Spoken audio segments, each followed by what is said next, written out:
시간을 내셨으니 오늘 저녁도 행복이 한 걸음 더 가까이 다가오는 그런 아름다운 저녁 됐으면 좋겠습니다. 또 아름다운 찬양 감사드립니다. 사랑의 불꽃이 일어나고 사랑이 가득한 그런 교회 되기를 희망하는 그런 아름다운 교회가 여러분 곁에 있음에 감사드리고, 또 여러분이 그 아름다운 사랑의 한 모체들이, 또 불꽃들이 되리라고 믿습니다. 흔들리고 있는 세상, 흔들리지 않는 선택이라는 주제로 함께 말씀을 나누고 있습니다. 오늘도 여러분의 마음속에 조용히 들려주시는 하나님의 음성, 그분의 음성을 들으며 하나님 앞에 여러분의 마음과 삶을 의지할 수 있는 시간 되면 좋겠습니다. 어제 말씀드렸습니다. 기독교 종교는 인간의 철학이나 이념이나 인간의 경험을 통해서 형성된 형태의 종교가 아니라 하나님의 계시. 계시란 말을 어제 어떤 말로 설명드렸죠? 보자기를 열어서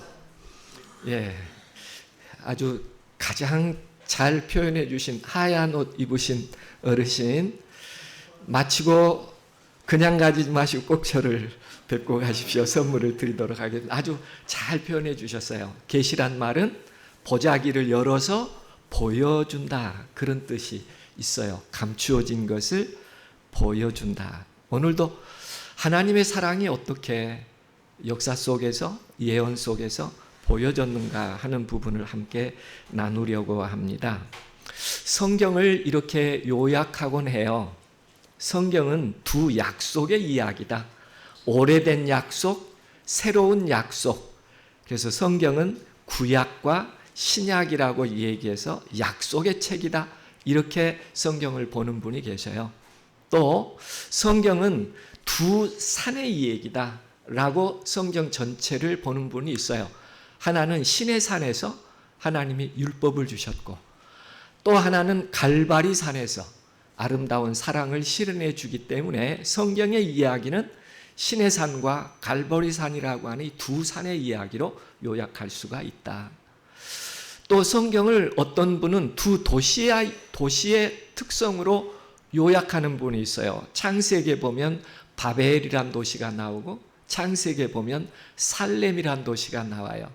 바벨이란 말은 혼탁한, 혼돈된, 살렘은 평화스러운, 이 두 도시의 특성의 이야기로 성경은 요약할 수 있다. 또 어느 분은 성경은 어린 양이라고 하는 한 순수한 어린 양을 통하여 보여진 영원한 사랑의 이야기를 성경은 담아 있고, 그것은 십자가라는 아름다운 사랑에서 실현되었다. 그래서 성경을 사랑의 책이다, 이렇게 한마디로 요약하기도 합니다. 오늘은 그 이야기를 좀 나눠보려고 하는데요. 하나님께서 세상을 창조하실 때 정말 완벽한, 인간이 행복하고 인간이 건강하고 인간이 거룩한 생애를 지향할 수 있도록 하나님께서 그렇게 세상을 창조하셨어요. 그리고 거기에 아담과 하와를 창조하셨습니다. 그리고 그 동산의 모든 과일을 임의로 먹도록 했어요. 먹고 싶은 대로 그 아름다운 과일들을 먹으면서 생애하도록 그렇게 했습니다. 그런데 딱 한 가지만 구별하게 하셨어요. 그게 선과 악을 구별할 수 있는 그 나무만큼은 너희가 먹지 말라, 이렇게 이야기했습니다. 이 이야기가 아담과 하와에게 기억되고 있었고요. 후에 사단이 아담과 하와를 유혹할 때 하와의 이야기를 들어보면 창세기 3장 3절에 그 나무를 이렇게 명명합니다. 동산 중앙에 있는 나무의 실과는 먹지 말라, 이렇게 얘기해요. 어떤 나무의 실과를 먹지 말라고요? 동산 중앙에 있는 나무의 실과를 먹지 말라. 이 성서적 표현으로 동산 중앙에 있는 나무를 먹지 말라는 뜻은 어떤 의미와 같으냐면요, 좀 이해를 쉽게 하기 위해서 제가 설명을 드리면, 저희 집안에는 아들만 넷입니다. 딸이 없어요. 그러니까 저희 첫째 형은 일을 잘 안 시킵니다. 왜 그럴까요? 맏아들이니까. 막내 일 잘 안 시켜요. 왜요? 막내니까. 그러면 어머니가 주로 가사의 일이 도움이 필요하면 시키는 아들은 누구예요? 둘째나 셋째인데 저는 셋째고요. 제 위에 둘째 형님은 저보다 2배나 더 영리해요. 그러니까 어머니가 이때는 일 시킬 때다 하면 벌써 현장을 딱 떠납니다. 그러니까 저만 늘 누구를 돕는 거예요? 그래서 아침에 가정 예배를 드리고 나면 어머니가 부엌에 가서 가장 먼저 행주를 주십니다. 그럼 행주를 가지고 상을 먼저 다 닦고 기다리면 수저 그릇을 줘요. 그러면 거기 수저통 안에는 은수저, 은젓가락이 딱 한 벌 들어있고 나머지는 다 그냥 일반 수저 젓가락이에요. 그러면 여러분 은수저, 은젓가락 제 앞에다 놨을까요? 아랫목 중앙에다 놨을까요? 그렇죠. 여러분도 경험 있으시네요. 누가 시키지 않았어요. 그런데 저는 수저 그릇이 딱 오면 을에 은수저, 은젓가락은 제 앞에다 안 놓고 어디다 놔요? 그 아랫목 중앙에다 거기다 딱 갖다 놔요. 그리고 이렇게 보면 음식이 이제 쟁반에 음식이 이렇게 방으로 건네옵니다. 그러면 그날 봐서 제일로 맛있는 음식 제 앞에 놨을까요? 중앙 그 아랫목 거기다 놨을까요? 제일로 맛있게 보이는 것 같으면 오늘 특별한 음식 같으면 제 앞에 안 놓고 어디 놔요? 그 중앙 아랫목 중앙 고기 앞에 놔요. 그리고 이제 이렇게 기다리면 저희 어머니가 소뚜껑을 여시고 보리쌀에 위에만 흰쌀을 조금 놨어요. 소뚜껑을 연 다음에 이게 쌀을 다 털어서 쌀밥 한 그릇을 딱 담고 나머지는 다 뒤섞습니다. 그래가지고 형제들 밥을 다 퍼서 줘요. 그러면 조금 쌀밥 제 앞에 놨을까요? 중앙 가운데 아랫목에 놨을까요? 그건 누구 거죠? 아버지 거예요. 제가 이 설명을 드리는 이유는 뭐냐면요. 동산 중앙에 있는 나무를 먹지 말라는 것은 먹을 수 없어서가 아니에요. 먹어서 문제되는 게 아니에요. 창조하신 하나님과 피조된 인간 사이의 인식의 표로 동산 중앙에 있는 나무 하나를 구별함으로 누가 계시다는 것을 서로 인정하자는 거예요. 하나님이 계시다는 거. 그러니까 동산 중앙에 있는 나무실과는 먹을 수 없는 나무가 아니에요. 다만 사랑과 충성에 내 아버지가 계시다는 것을 가운데 하나를 구별함으로 나는 스스로 인정하고 그 사랑과 존경을 표하듯이 이 세상의 모든 것을 지으신 하나님께서 동산 중앙에 있는 나무실과를 먹지 말라 하심으로 누가 계심을 인정하자는 거예요. 창조주 하나님, 우리를 사랑하시는 하나님이 존재한다는 것을 사랑과 충성이라고 하는 아름다운 마음을 간직할 그 하나를 뭐 하자? 구별하자. 그러니까 먹지 말라는 뜻이 아니에요. 하나님이 계심을 구별함으로 인식하자. 그게 지금 아담과 하와가 사단과 나누는 대화인데 유혹자 사단은 늘 거짓말을 하기 시작했어요. 그래서 이것을 먹으면 결코 죽지 않는다고 이 얘기합니다. 먹으면 뭐 한다고요? 결코 죽지 않는다고요. 딱 2가지 거짓말을 했는데 첫 번째 거짓말이 이거 먹으면 안 죽어. 하나님은 뭐라고 그랬어요? 너희가 먹으면 정녕 죽으리라 이 얘기했는데 사단은 정반대 이 얘기를 합니다. 이거 먹어도 안 죽어. 그리고 2번째 거짓말이에요. 2번째 거짓말은 무슨 거짓말이냐면 너희들이 이걸 먹으면 하나님이 되는 거야. 그래서 하나님이 먹지 말라고 한 거지. 먹으면 너희도 하나님 돼. 나 뱀인데 말하잖아 이거 먹으면서. 정말 아담과 하와 보니까 뱀이 뭐 하는 거예요? 그 과일을 먹으면서 말을 하는 거예요. 이거 먹으면 뭐 되구나? 하나님 없이도 내가 스스로 존재할 수 있는 그런 존재가 되구나. 인간이 여기에 유혹을 받았습니다. 죽지 않는다는 말, 이거 먹으면 하나님 없이도 내가 스스로 존재할 수 있는 하나님이 된다는 이 말에 인간이 그 선악과를 먹게 됐어요. 이것을 성경은 죄라고 그렇게 말합니다. 그래서 인간이 선악과를 먹음으로 근본적으로 두 가지 변화가 왔는데, 첫 번째는 인간이 영원히 살 수 없는, 누구도 죽을 수밖에 없는 아주 제한된 생명으로 이 땅에 태어나게 돼요. 인간의 운명이 존재라고 합니다. 그 존재가 죽을 수밖에 없는 존재가 됐어요. 두 번째, 선악과를 먹음으로 인간에게 온 변화는 뭐냐면 악의 성향에 익숙해졌어요, 인간이. 이걸 어떻게 시험해 볼 수 있느냐 하면요, 여러분 혹시 성경절 한 절 외워보신 기억 있으시나요? 성경절을 좀 외워보셨나요? 쉬워요, 어려워요? 예, 그렇게 외워도 하루 지나면 어디로 가버려요. 그런데요, 음담패설은요, 한 번 딱 들으면 5분짜리 음담패설도요, 일주일이 지나도 그 재생해냅니다. 참 우리 뇌가 희한해요. 한번 기억해 보세요. 좋은 건 그렇게 암기하고 노력을 해도 잊어버리는데, 안 좋은 건 어떻게 해요? 한 번 들으면 신기해요. 다. 제가 좀 시간이 가는데요, 그냥 이렇게 좀 표현해 볼게요. 제가 우리 집사님들과 더불어 한계령 있죠? 한계령, 가을에 한계령을 이렇게 가는데, 한계령 가면 차가 이렇게 좀 구불구불 곱창길을 가다 보면 몸이 이렇게 좀 쏠리죠. 그러니까 한 집사님이 이런 얘기 하더라고요, 저에게. 목사님, 제가 이 얘기 하나 해드릴까요? 예, 그랬더니 한 목사님이 여행을 가는데 이쪽에는 할머니가 타셨고 이쪽에는 처녀가 탔답니다. 그런데 이 곱창길을 똑같이 가다가 할머니 쪽으로 몸이 쏠리면 이 목사님이 이렇게 기도한대요. 예, 시험에 들지 않게 하옵소서, 이렇게 기도를 하고요. 처녀 쪽으로 딱 몸이 쏠리면 주여 뜻대로 하옵소서, 이렇게.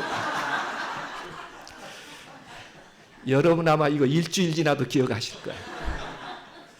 우리가 하나님의 말씀은 그렇게 빨리 잊어버리고 이해하기도 어려운데, 좋지 않는 얘기는 한 번 들으면 안 돼요. 이게 우리 인간의 성향이 어디에도 익숙해졌다는 거예요? 죄를 짓고 악에 익숙해졌다는 거예요. 부인할 수 없는 거예요. 그래서 인간은 죽을 수밖에 없고 생애하는 동안도 늘 악의 문제와 싸워야 합니다. 그게 우리 인생이 됐어요. 이런 인생을 하나님께서 불쌍히 여기셨어요. 인간이 죄를 지을 때 하나님은 고통스러우셨어요. 그리고 하루는 에덴 동산에 내려오셔서 양 2마리를 불러오라고 그래요. 아주 흠없는 하얀 양 2마리가 꼬리를 막 흔들면서 아담과 하와에게 왔어요. 한 마리를 아담의 가슴에 안겨주시고 한 마리를 하와의 가슴에 안겨주시니까 아담과 하와는 정말 먹지 말라는 거 먹었기 때문에 미안도 하지만 양을 안겨준 대로 꼭 안고 있었습니다. 예수님께서 이렇게 얘기해요. 왼손으로 양을 꼭 안고 오른손으로 양 머리 위에 손을 올리라고. 아담과 하와가 따라서 했습니다. 지금부터 내가 하라는 얘기대로 해야 된다. 예. 왜냐, 먹지 말라는 거 먹었으니까 이번에는 어떻게 해야 되겠어요? 그대로 또 순종해야 되겠죠? 그래서 있는 힘을 다해서 양 머리를 비트는데 목에서 피가 날 때까지 비틀어야 한다. 정말 끔찍한 일이었어요. 아담과 하와가 있는 힘을 다해서 양의 목을 꺾자 우두둑 꺾이면서 음매하며 절규하면서 피를 흘리면서 죽어갑니다. 아담과 하와가 깜짝 놀랐어요. 땅에 떨어뜨리면서 예수님께 물어요. 예수님, 이게 뭡니까? 이게 뭡니까? 아직까지 정령 죽으리라는 얘기는 들었지만 죽음의 실체가 무엇인지 아담과 하와는 경험한 적이 없어요.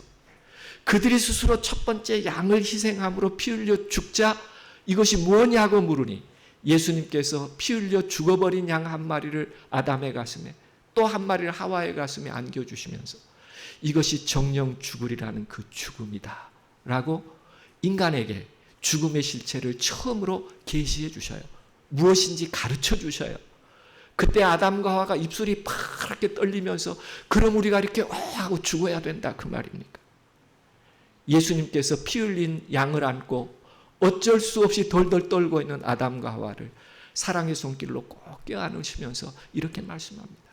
너희가 이렇게 죽어야 될 죽음을 선택했기에 너희가 언젠가 이렇게 죽어야 될 것이지만 내가 너희를 진정으로 사랑하기에 언젠가 때가 되면 너희가 죽어야 될 이 죽음을 내가 어린 양이 되어 대신 죽고 내 안에 있는 영원한 생명을 너희에게 주어 너희가 에덴에 와서 영원히 살 것을 믿어야 한다. 이것을 믿을 수 있겠느냐? 아담과 하와는 그 처음에 가졌던 그 속죄의 희생 제물을 처음 드릴 때 얼마나 떨렸는지 부조와 선제라는 책은 이렇게 기록합니다. 그는 목숨이 끊어지는 괴로움에 바둥거리며 피를 쏟는 희생 제물을 바라보면서 그 희생 제물이 예표하는 하나님의 아들, 즉 인류를 위하여 죽으실 분을 믿음으로 바라보아야 할 것이었다. 어린 양의 죽음을 보면서 뭘 기억한 거예요?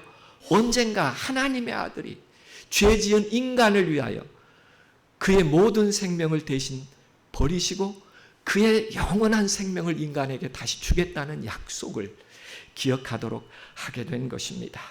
그래서 성경 요한계시록 13장은 처음에 인류를 위하여 희생된 그 짐승을 뭐라고 표현하느냐 하면 창세 이후로 무엇을 당한 인간의 죽어야 할 죄를 대신 죽게 되는 그 어린 양이 언제로부터 인간이 지어진 창세로부터 희생된 순결한 어린 양이 있었다는 것을 성경은 이야기하고 있습니다.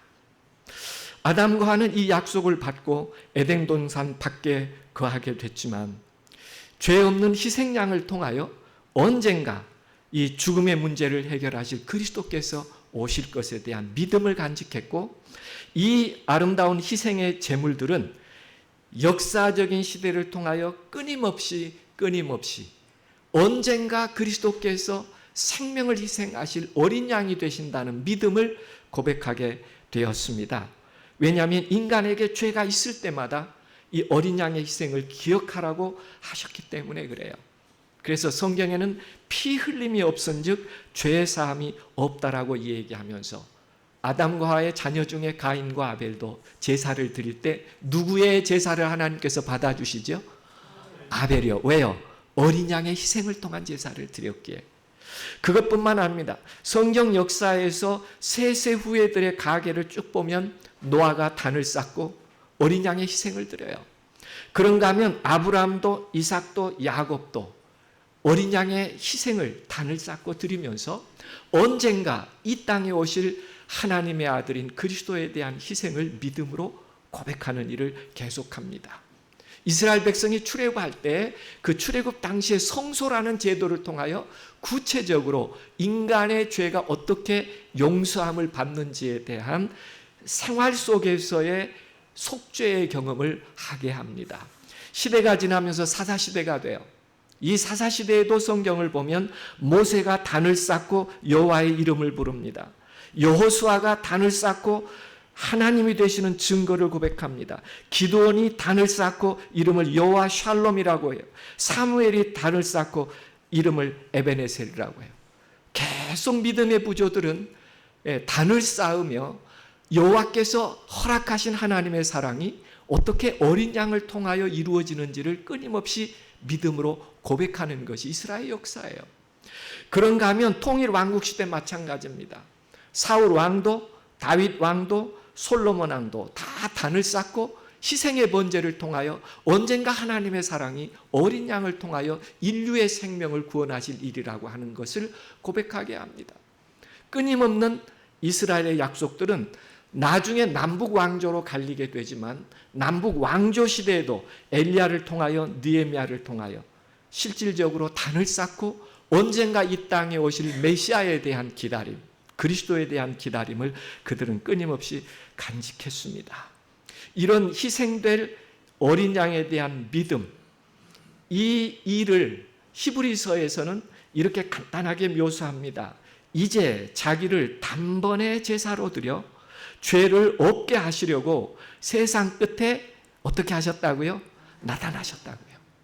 언젠가 때가 되면 내가 다시 한 마리의 어린 양처럼 너희를 위하여 희생제물이 되겠다고 하는 그 약속을 위하여 세상 끝에 그분이 이 땅에 친히 오셨다고 얘기합니다. 그것을 우리는 성육신이라고 그래요. 예수께서 어느 시대예요? 로마 시대에 이 땅에 때가 참에 한 마리의 어린 양으로 이 땅에 오셨어요. 그래서 예수님께서 공생애를 시작할 때 침례 요한이 그를 보자마자 한 첫 번째 그에 대한 표현이 성경에 나옵니다. 이렇게 표현해요. 요한복음 1장 29절에 보면 요한이 예수께서 자기에게 나오심을 보고 가로되 보라 세상 죄를 지고 가는 하나님의 뭐로다? 어린 양이로다. 예수 그리스도께서 공생애를 시작하자 침례 요한을 그를 보고 세상 죄를 지고 가는 하나님의 어린 양이라고. 이것은 아담 이후로 끊임없이 이 땅에 약속된 희생되실 어린 양 그리스도에 대한 믿음을 고백했고 예수님께서는 약속대로 이 땅에 오셔서 이를 이루려고 하십니다. 그러므로 예수님께서 이 땅에 생애하시는 동안에 그는 때에 대한 감각을 가지셨는데 우리가 성경에 보면 AD 27년에 그분은 늘 아직 내 때가 이르지 않았다라고 얘기합니다. 아직 내 때가 차지 않았다라고 늘 얘기하셨어요. 그런데 공생애가 맞춰지는 AD 23년이 되면 예수님의 타이밍에 대한 감각은 바뀌기 시작합니다. 뭐라고 말씀하셔요? 이제 때가 이르렀다고 얘기합니다. 이제 때가 찼다고 얘기해요. 무슨 때가 찼다는 것일까요? 이제 오늘 우리가 함께 공부하려는 주제예요. 예수님께서 때가 찼다고 하는, 때가 이르렀다고 하는 것은 어느 때를 말하고 있는가? 이렇게 예수님 말씀합니다. 너희가 마지막 시대에도 선지자 다니엘의 말한 바 멸망에 가증한 것이 거룩한 곳에 선 것을 보거든 읽는 자는 깨달으라라고 얘기하면서 마지막 시대에도 무엇에 대한 연구의 필요성을 강조하셨냐면 다니엘서에 대한 연구의 필요성을 강조하셨어요. 그래서 짧은 시간에 다니엘서의 주제인 8장과 9장에 대한 예수님에 대한 예언을 잠깐 좀 설명드려 보겠습니다. 내일 이 부분은 좀 어려울 수 있습니다. 퀴즈에 많이 내지 마시고 그러나 여러분 이해를 위해서 제가 가능한 쉽게 설명을 드려보겠습니다. 아주 중요한 부분이에요. 예수님께서 이 땅에 어떻게 메시아가 되시고 희생될 어린 양이 되시는가를 어떻게 확인할 수 있는가 하는 것이죠. 우리는 다니엘서에서 보면 다니엘서 8장에 이 이상에 나타난 바 매일 드리는 제사와 망하게 하는 죄악에 대한 일과 성소와 백성이 내어준 바 되어 짓밟힐 일이 어느 때까지 이를고 하며 이 죄악이 가득한 이 세상이 언제까지 계속되겠습니까? 이런 내용과 같습니다. 그랬더니 이상 중에 천사가 이렇게 가르쳐 줍니다. 그가 내게 이르되 2300주야까지니 그때에 성소가 정결하게 함을 입으리라. 2300주야라고 하는 성서 역사에서 가장 긴 예언을 언급합니다. 이 2300주야에 대한 예언을 언급하면서 이때가 되면 성소가 정결하게 될 것이다. 그 말은 무슨 말일까요? 더 이상 성소에서 피로 인하여 더러워진 일들이 완전히 정결하게 되는 죄가 속죄되는 일이 있게 될 것이라는 것을 얘기하고 있습니다. 그리고 다니엘에게 가브리엘 천사는 이것을 깨달으라고 하면서 자세히 설명해 주기 시작합니다. 그게 다니엘서 8장의 2300주야에 대한 예언을 다니엘서 9장은 해석해 주고 있어요. 그래서 제가 오늘 저녁에는 다니엘서 9장의 해석을 간단하게 좀 설명을 드리려고 합니다. 내 백성과 내 거룩한 성을 위하여 70일에로 기한을 정하였나니 허물이 마치며 죄가 끝나며 죄악이 영속되며 영원한 의가 드러나며 2300주야라는 긴 예언 속에 70일이라는 예언 기간이 그 기간 안에 포함되어 있는데 이 70일이라는 기간 동안에 어떤 일이 있겠다고 소개하고 있습니까? 여기 구체적으로 소개하고 있어요. 허물이 마치며 죄가 끝나며 죄악이 영속되며 영원히 속해진다 그 말입니다. 영원히 없어진다 그런 뜻이에요. 그리고 영원한 의가 드러날 일이 있을 것이다. 그러니 예수님께서 아직 내 때가 이르렀다, 내 때가 이르지 않았다라고 말씀하실 때에는 이 때에 대한 감각은 어디에 근거했을 법합니까? 다니엘서에 근거했을 법합니다. 그러므로 다니엘서 9장에는 이 부분을 이렇게 설명하고 있습니다. 그 70일의 기간 동안에 이 예언이 응하게 되는 것인데, 죄가 영원히 속해질 일이 있지만 그 일을 위하여 거룩한 자가 기름 부음을 받을 것이다 라는 이야기를 바로 같이 기록해 주고 있어요. 그러면 두 가지 사실을 얘기합니다. 하나는 기름 부음 받은 자가 나타날 것이고, 두 번째는 그로 인하여 죄가 영원히 이 땅의 죄들이 속해질 것이라는 그 예언의 좌표를 다니엘서에서 70일이라는 기간 동안에 허락해 주고 있어요. 그래서 예수님께서 바로 그 시기에, 약속된 시기에 출생하시고 기름 부음을 받으시고 그 다음에 희생제물로 십자가에 운명하게 됩니다. 쉽게 차트로 여러분에게 보여드리면, 이와 같은 2300주야라는 성소 정결의 예언은 내 백성과 내 거룩한 성을 위한 70일의 기간 동안에 이루어질 일이라고 다니엘서의 예언은 명료하게 설명을 해주고 있습니다. 1회가 7일이죠. 그러니까 70일회가 되면 77은 49니까 490일이 되겠죠. 그런데 예언을 풀이할 때 묵시 중에 이상 중에 예언의 기간, 그러니까 역사적 기간이 아니에요. 이상 중에 예언의 기간은 하루를 며칠로 계산하라는 거예요. 예, 이게 이제 예언 해석의 키입니다. 기간에 관한 예언 해석의 키는 하루를 몇 년으로 계산한다? 1년. 그러면 71회니까 70 곱하기 7 하면 며칠이죠? 77은 49, 490일이에요. 그러니까 490일인데 묵시 속에 있는 일일은 1년이라고 했으니까 전체 기간은 몇 년이 될까요? 예, 이건 내일 퀴즈로 나올지 몰라요. 제가 힌트로 드립니다. 예, 하루가 1년이라고 계산하라고 했으니까요. 우리는 그래서 이 490년에 해당하는 기간에 어떤 일이 일어날까? 그러면 이 기간을 언제로 계산해야 될까? 첫 번째, 그 시작일을 이 일로부터 시작하라고 다니엘서 9장에 소개해주고 있는데, 예루살렘을 증거하라는 영이 날 때부터 70일을 시작하라는 거예요. 시작점이죠.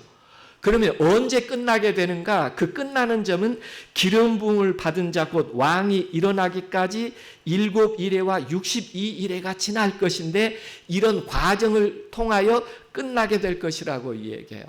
여기 7일회와 62일회니까 이걸 합하면 몇 일회가 될까요? 7일회와 62일회를 합하면 69일회. 뭐 계산하시면 복잡하시니까 제가 설명드리면 들으시면 돼요. 예, 69일회입니다. 그러니까 69일회는 1회는 7일이니까 69 곱하기 7을 해야 되죠. 예, 계산이 좀 복잡할 수 있어요. 그러나 제가 여기다가 쉽게 기록해 놨습니다. 계산하면 얼마가 돼요? 483일이 돼요. 그러니까 예언상에 묵시 중에 예언은 1일을 1년이라고 했으니까 몇 년에 해당하는 일이죠? 483년에 해당된 일인데, 예루살렘 중건이 일어날 때로부터 시작하는데 그때가 언제인가? 에스라서에 보면 학사 겸 제사장 에스라에게 아닥사스다 왕이 내린 조서 초본은 아래와 같으니라. 그러니까 예루살렘을 중건하라는 아닥사스다 왕의 조서가 있었어요. 그러니까 이 조서가 내린 해를 언제인지 알면 시작점을 알 수 있을까요? 그렇습니다. 언제 이 중건령을 아닥사스다 왕이 내리라고 했는지를 역사적인 해를 알면 그 다음에 7일회와 60일회와 70일회라는 기간을 언제가 되는지를 우리가 예측할 수 있어요. 예루살렘 중건령 아닥사스다 왕 7년째 내린 중건령은 예루살렘의 해자를 완성하는 해이기 때문에 이 아닥사스다 왕의 중건령을 기산점으로 삼습니다. 이게 기원전 457년이에요. 그러니까 2300주야의 예언과 70일의 예언과 7일회와 62일의 예언의 시작점은 몇 년으로 시작하라? 기원전 457년부터 시작한다라고 얘기하고 있습니다. 그리고 그 끝은 언제라고요? 기름 부음을 받은 자 곧 왕이 일어나기까지. 이게 첫 번째 해석할 수 있는 사인을 하나 주고 있는 거예요. from to입니다. 부터까지라고 하는 그 기간 동안에 어떤 일이 있는가? 기산점이 457년인데 7일에는 77은 49니까 49년이죠. 그러면 기원전 408년이 됩니다. 이 408년에 예루살렘 중건을 해요. 정확하게 7년 후에. 그 다음에 7일의 다음에 기름 부음을 받은 자가 일어나기까지라고 했는데 62일에가 지납니다. 이 62일에를 계산하면 AD 27년에 기름 부음 받은 자가 이 땅에 탄생하게 됩니다. 아주 예언이 정확해요. 여기 62일에를 계산할 때 실제 7을 계산하면 1년이 부족해요. 그런데 왜 27년으로 잡는가? 기간을 산정하기 때문에 기원 전과 기원 후는 바로 0년에서 시작하니까 기간으로 하면 플러스 1을 해야 기간으로 한 해라는 1년이 맞기 때문에 여기에 플러스 1을 한 것입니다. 그러면 정확히 AD 27년이 돼요. 여러분, 이 땅의 역사 속에서 AD 27년에 어떤 일이 있었을까요? 예수님께서 요단강에서 침례를 받는 게 AD 27년이에요.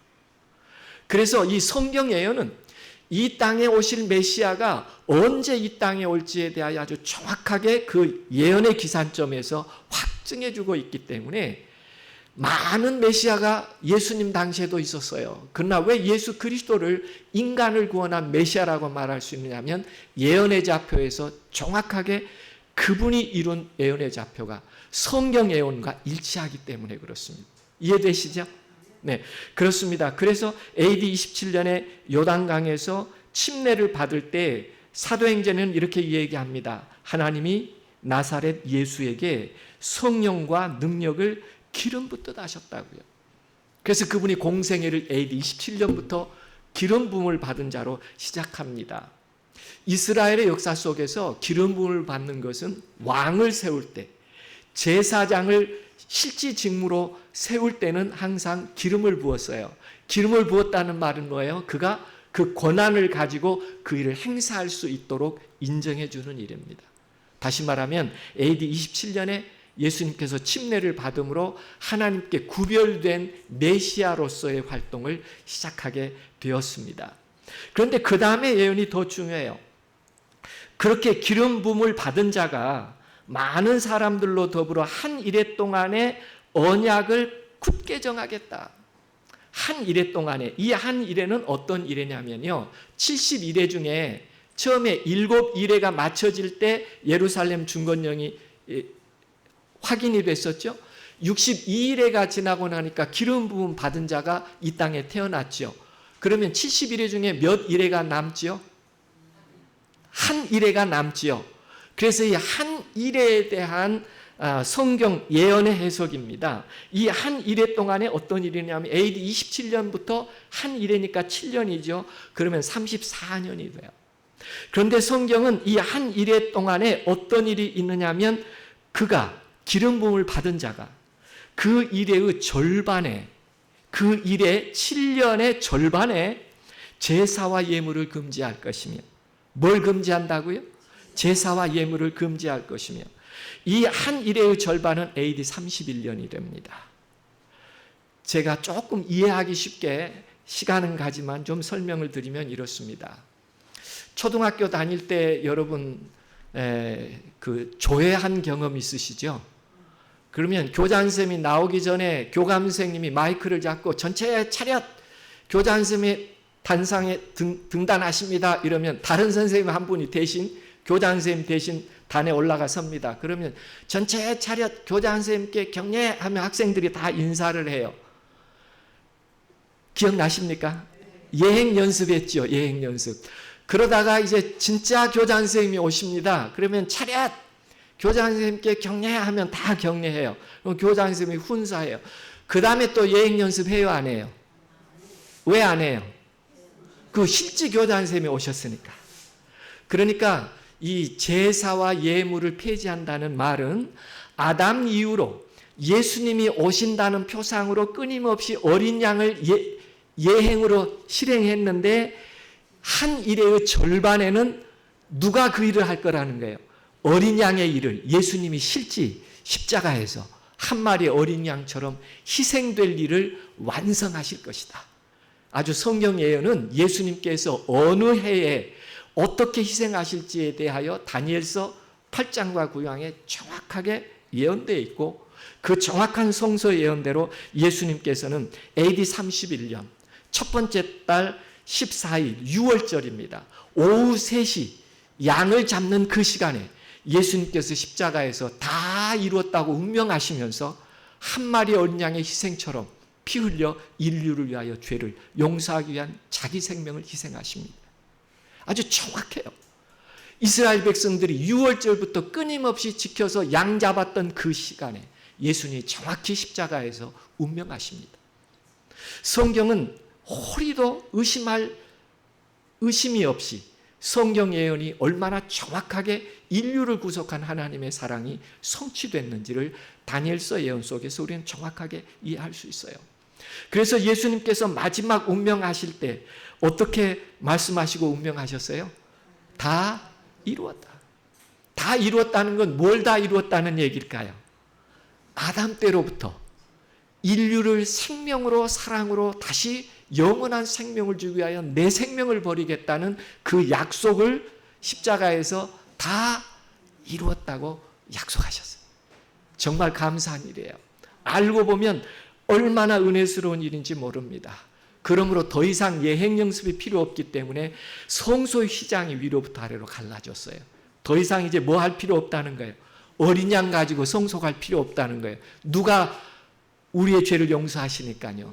예수 그리스도께서 온 인류의 죄를 용서했기에 우리는 그 용서의 사랑에 의존하는 것입니다. 그때의 영상을 하나만 보도록 하겠습니다.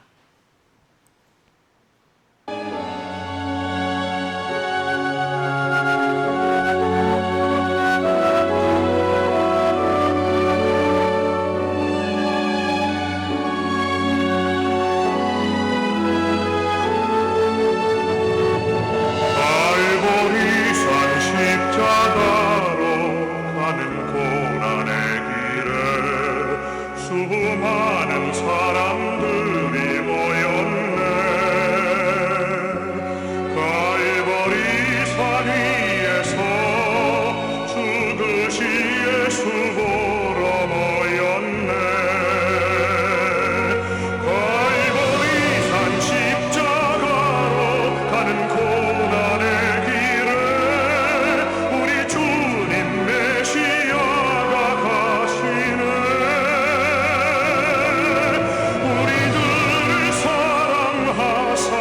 고난 길을 가시네. 갈보리 산 십자가로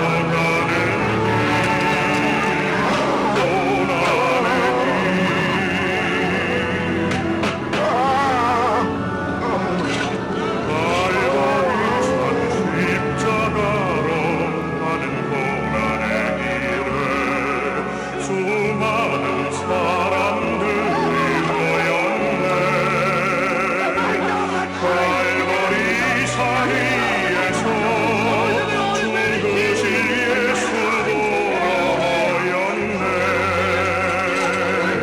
갈보리 산 십자가로 가는 고난의 길에 우리 주님 메시아가 가시네.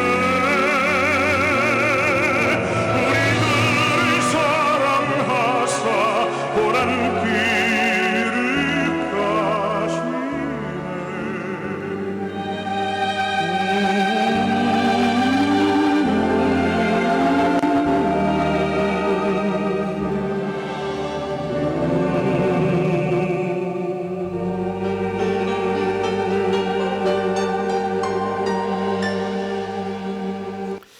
이와 같은 희생의 죽음을 이사야서는 이렇게 얘기합니다. 그가 찔림은 우리의 허물을 위하며 그가 상함은 우리의 죄악을 인함이라. 그가 채찍에 맞음으로 우리가 나음을 입었도다. 우리는 다 양 같아서 그릇 행하여 각기 제 길로 갔거늘 여호와께서는 우리의 죄악을 그에게 담당시키셨도다. 마치 도수장으로 끌려가는 어린 양과 털 깎는 자 앞에 잠잠한 양같이 그 입을 열지 아니하였도다. 인류를 사랑하신 하나님의 사랑이 어떻게 예언 속에 정확한 시점에서 이루어졌는지 우리는 그 외에 많은 사실적 증거를 성경에서 찾아볼 수 있습니다. 왜 그분이 메시아가 되는지 그 증거 신비로운 탄생이 얘기합니다. 이사야 선지자는 보라 처녀가 잉태하여 아들을 낳을 것이라고 그랬어요. 그리고 마태복음에 보면 예수 그리스도의 나심은 이러하니라. 그 모친 마리아가 요셉과 정혼하고 동거하기 전에 성령으로 잉태된 것이 나타났다고 얘기합니다. 동정녀 마리아에게 하나님의 사랑으로 인한 완전한 한 인간의 탄생이 이 땅에 이루어졌습니다. 출생 장소를 미리 이야기합니다. 그 출생 장소는 미가서의 베들레헴 에브라다라고 얘기합니다. 이 베들레헴 에브라다에서 실질적으로 헤롯 왕 때에 예수께서 베들레헴에서 태어나시게 됐죠. 그 다음에 세 번째는 그가 배반당할 것이라고 얘기합니다. 시편 41편에 보면 나의 가까운 친구도 나를 대적하여 그 발꿈치를 들 것이라고 얘기합니다.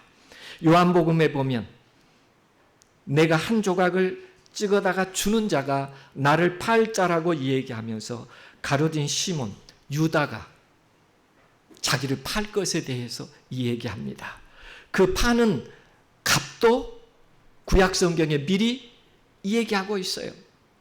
실질적으로 보면 스가랴서 11장에 보면 은 30을 달아서 내 고가를 삼은지라라고 얘기해서 가룟 유다가 제사장들에게 예수를 팔 때 마태복음 26장에 보면 내가 예수를 너희에게 넘겨주리니 얼마나 주려느냐 하니 그들이 은 30을 달아주거늘. 그런가 하면 채찍에 맞으시고 모욕을 당하실 것이라고 이사야서는 기록합니다. 나를 때리는 자들에게 내 등을 맡기며 나의 수염을 뽑는 자들에게 내 뺨을 맡기며 수욕과 침뱉음을 피하려고 하지 않는다고요. 예수님께서 십자가의 고난을 당하실 때 얼굴에 침을 뱉으며 주먹으로 치고 혹은 손바닥으로 때렸다고 마태복음 26장에 정확하게 기록하고 있어요. 그런가 하면 그의 손과 발이 찔리실 것이라고 예언합니다. 악한 무리가 나를 둘러 내 수족을 찔렀나이다. 예수님께서 십자가에 못 박히실 때 두 팔과 양발과 옆구리를 창으로 찔리심을 받으셨어요. 그런가 하면 예수님께서 범죄자 중에 하나로 헤아림을 받을 것이라고 얘기합니다. 이사야서에 보면 범죄자 중에 하나로 헤아림을 입었음이라고 얘기해요. 예수님께서 십자가에 달리실 때 양편의 두 강도와 함께 범죄자들과 함께 그의 생명을 내어 놓는 일을 이루셨어요. 그의 옷을 제비 뽑을 것이라고 얘기합니다. 내 겉옷을 나누며 속옷을 제비 뽑나이다. 정확하게 로마 군인들이 예수님을 십자가에 매달고 그 아래서 속옷은 통으로 짠 것이기 때문에 나눠 가질 수가 없어서 제비 뽑아서 가지고 가는 것입니다. 구약에 얘기하고 있는 모든 예수님에 대한 증거는 신약에 그대로 응하게 됩니다. 십자가에서 하신 말씀들 엘리 엘리 라마 사박다니 어찌하여 하나님 하나님 어찌하여 나를 버리셨느냐는 절규 시편에 그대로 나타나 있는 것을 예수님께서 고통 중에 울부짖으면서 나의 하나님 어찌하여 나를 버리셨느냐고 그 하나님과의 분리의 고통 어쩌면 인간이 겪어야 될 그 경험을 예수님께서 고백하시면서 이렇게 예수님은 역사 속에서 예언 속에 정확한 좌표 속에 AD 31년 6월절에 희생될 어린 양으로 오셔서 그의 생명을 내어주셨을 뿐만 아니라 그분이 메시아라고 하는 구약의 여러 증거들이 예수님의 십자가와 그의 생애 속에 동일하게 응답되었기에 우리는 그분을 나의 하나님으로 나의 주님으로 받아들이기에 충분한 증거가 있다고 말씀드릴 수 있겠습니다. 누구를 위한 희생이었어요? 그렇습니다. 오늘 우리가 허물지고 오늘 우리가 연약하고 오늘 우리가 죄 지을 수 있는 우리의 죄를 용서하기 위해서요. 우리가 실질적으로 연약할 때 지은 죄들 우리가 실질적으로 죄인이었을 때에 지은 죄들 혹 우리가 원수된 상태에서 지은 모든 죄들을 예수님께서 용서하시기 위해서 우리를 대신하여 십자가에 매어 달리신 것이죠. 그러므로 다윗은 이 사실을 깨닫고 이렇게 얘기합니다. 그 불법을 사하심을 받고 그 죄를 가리우심을 받은 자는 복이 있고 주께서 그 죄를 인정치 아니하실 사람은 복이 있도다. 참 다윗이 놀라운 얘기를 해요. 죄가 없는 사람이 복이 있다고 합니까? 죄가 있지만 그 죄를 인정하지 않는 사람이 복이 있다고 합니까? 성경 그대로요. 이거 내일 퀴즈 나올 수도 있어요. 네. 주께서 그 죄를 인정치 아니하실 사람은 복이 있도다. 죄가 없는 사람이 복이 있다고 말하기 전에 다윗은 뭐라고 얘기해요? 죄투성이에요. 그러나 그것을 죄로 여김을 받지 않는 사람은 복이 있다. 이런 뜻입니다. 무슨 뜻일까요? 시간이 가서 마음이 좀 애가 탑니다. 우리 담임 목사님이 저에게 좀 빨리 끝내라고 하셨기 때문에 제가 가능하면 빨리 끝내겠는데요. 아이들 키우다 보면 좀 이해가 됩니다. 아마 여러분도 동일한 경험 하셨을 거예요. 제가 출장 가려고 하면 우리 아이가 눈썰미가 있어가지고요. 아빠 나도 출장 갈 거야 하고 막 현관 나와요. 그러면 안 돼. 너무 오래 걸려. 나도 갈 거야. 근데 이 아이는요. 내가 출장 갈 때 미안하니까 그 코너 나가면 슈퍼에 아이스크림 하나씩 사줘요. 브라보콘. 그 당시 500원. 그러니까 우리 아이가 출장 간다는 말은 뭐 먹고 싶은 거예요? 우리 아빠 출장 가면 나는 아이스크림. 그러니까 막 출장 간다고 나보다 먼저 신발 신고 나갑니다. 그러면 이제 가요. 가니까 슈퍼 아주머니가 그런 얘기합니다. 아유 또 출장 가시네요. 예. 그런데 은희가 와서 아이스크림 하나 먹었거든요. 그러면 그거 누가 갚아요? 너 갚어 그래요? 제가 갚아요. 그리고 오늘 또 제가 출장 가야 되니까 또 아이스크림 하나 손에 줘야 되면 그것도 누가 돈 내야 돼요. 그러니까 우리 아이는 아이스크림 하나 브라보콘 들고 아빠 빠빠이 하고 집에 갔어요. 그러니까 제가 출장을 가려고 하니까 이 아이가 또 와서 아줌마 이러면 또 아줌마가 아이스크림 좀 미안하잖아요. 그러니까 한 2개는 먹을까 하고 제가 1,000원을 미리 드렸어요. 아주머니 혹시 아이가 와서 아이스크림 달라고 하면 주세요 하고 제가 얼마를 미리 줬다고요? 2개 값 1,000원을 미리 줬어요. 그리고 제가 출장을 다녀왔습니다. 그랬더니 아주머니가 파마를 하셨는데 머리를 긁으시면서 목사님 어떻게 해요? 왜요? 은희가 친구랑 같이 4개를 먹었어요. 그러면 그거 누가 갚아요? 그 말이에요. 나 하나님께서 우리의 죄를 용서하신다는 말은 의미가 뭐냐면 우리가 과거에 지은 죄뿐만 아니라 우리가 죄 안 지려고 해도 죄의 본성이 있기 때문에 나도 모르게 실수하고 마음 아파요. 그 허물과 죄도 우리가 그렇게 결심하지만 내일 또 죄 질 가능성이 있어요 없어요? 그것까지 누가 다 갚으셨다는 거예요. 하나님의 사랑이 우리를 다 받으셨다는 거예요. 그게 예수님께서 십자가에 다 이루었다고 하는 의미입니다. 이 하나님의 약속을 꼭 믿을 수 있게 되기를 간절히 바랍니다. 그래서 이렇게 얘기합니다. 만일 하나님이 우리를 위하시면 누가 우리를 대적하리요? 다 함께 한번 따라서 해보시죠. 만일 하나님이 우리를 위하시면 누가 우리를 대적하리요? 저는요 결혼한 다음에 하나님께 아들 달라고 기도를 열심히 했습니다. 왜 그렇게 했을까요? 제가 목회자를 좀 만들어 보고 싶어서 제 아들을. 그런데요 첫째도 딸을 주셨어요. 둘째는 아들을 주시겠지. 그런데 둘째도 딸을 주셔서 그날 아침에 제가 하나님과 다퉜습니다. 왜 다퉜을까요? 하나님 제가 뭐라고 기도드렸는데 딸을 둘이나 주셨느냐고 이렇게요. 하나님과 다퉜어요. 그랬더니 하나님이 첫 번째 너 알아들어야 될 일이 있다. 뭡니까? 너는 창조주가 아니야. 제가 아들만 있는 집안에서 태어났기 때문에 제 친구 중에 먼저 결혼하고 딸 낳으면 제가 속으로 비웃었거든요. 아들 못 낳았다고. 그 생각이 탁 떠오른 거예요. 나는 창조주가 아니지. 그러니까 내가 어떻게 아들과 딸을 내가 구별해. 하나님이 주신 대로 받아야지. 그냥 하나님 내가 그건 이해를 합니다. 그런데 왜 둘이나 주셨습니까? 제가 어떻게 기도했는데요? 한번 대답해 보십시오. 시간이 흐르면서 제가 조용히 하나님의 음성을 들으려고 노력했습니다. 그때 하나님이 저에게 이렇게 대답해 주셨어요. 마지막 시대에는 죄악이 관영한데 더 필요한 건 믿음의 어머니다. 내가 믿음의 어머니를 누구 집에 줄까라고 고민하다가 그래도 네 집에 줬으니 아들, 딸이라고 생각하지 말고 마지막 죄악 시대에 믿음의 엄마로 잘 키워야 한다. 그래서 네 집에 둘이나 줬다는 거예요. 하나님 알겠습니다. 그러니까 제가 딸들을 잘 길러야 되겠어요? 그냥 길러야 되겠어요?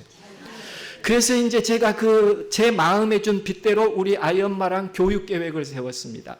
12살 때까지 우리는 체벌을 하자. 그러니까 12살이 지나면 책임을 묻고 체벌은 하지 말자. 한 살을 더 먹으면 한 대씩 더. 그러니까 7살 때는 7대, 8살 때는 8대. 그 다음에 아빠가 교훈을 시작하면 엄마는 끝까지 힘을 다물고, 엄마가 교훈을 시작하면 아빠는 끝까지 힘을 다물고. 왜냐하면 엄마가 모르는데 아빠가 끼어들면 교육에 일관성이 없어서 애들이 헷갈리니까 우리가 12살 때까지는 아이를 신앙으로 잘 키우자 하고 열심히 노력했습니다. 우리 아이가 8살 때 말을 잘 들었어요. 그런데 9살 때 될 때 우리 아내가 보니까 실수를 한 것 같아요. 저는 이제 서재에서 공부를 합니다.